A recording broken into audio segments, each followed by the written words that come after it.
Hi, wherever you're joining me, I hope you're doing well. Welcome to India Tech Report, a podcast dedicated to chronicling and supporting the growth of India's deep tech and climate tech ecosystems. I'm Hariharakli, and this is a news brief. So let's get started. The Department of Science and Technology is inviting fund managers, industry leaders, and startup founders to join its officials to discuss the Government of India's R&D and Innovation Fund.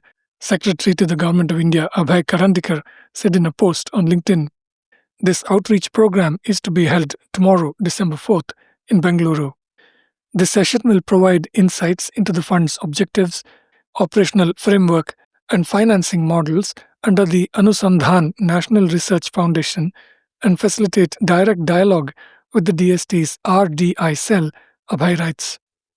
The Indian Institute of Technology Madras has signed a tripartite Memorandum of Understanding with the Indian Navy's DGNAI and Apollo Microsystems to accelerate indigenous development of advanced defense technologies, announced at the Navy's Swawalamban 2025 event in Delhi.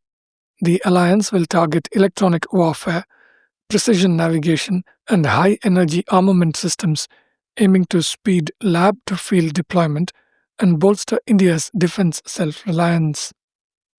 Paris-based Jolt Capital has reached €600 million first close for its fifth deep tech-focused fund, which targets €1.1 billion hard cap to back around 20 European growth stage technology companies. Jolt Capital 5 is anchored by a €260 million commitment from the European Investment Fund and will focus on sectors such as semiconductors, applied AI, and energy management.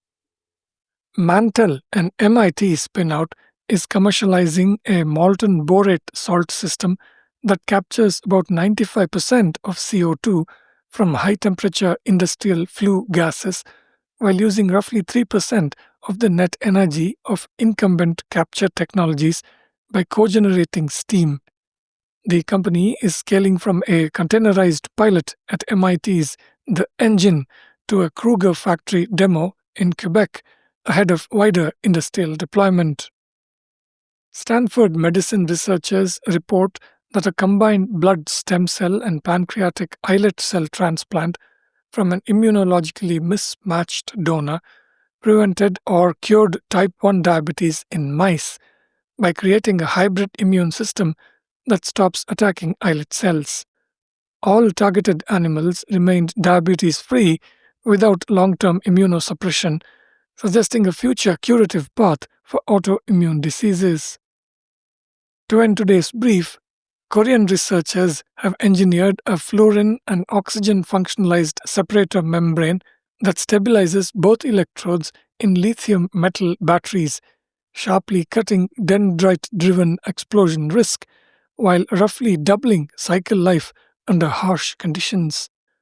Prototype pouch cells reached about 385 watt-hour per kilogram and 1,136 watt-hour per liter, around 1.5 to 1.7 times current lithium-ion energy densities, without changing standard manufacturing processes. That's it for today. You can find links to all the headlines in the show notes, wherever you get your podcasts. To support my work, please subscribe to my posts at indiatechreport.in. I'm Hariharakli. Thank you for listening.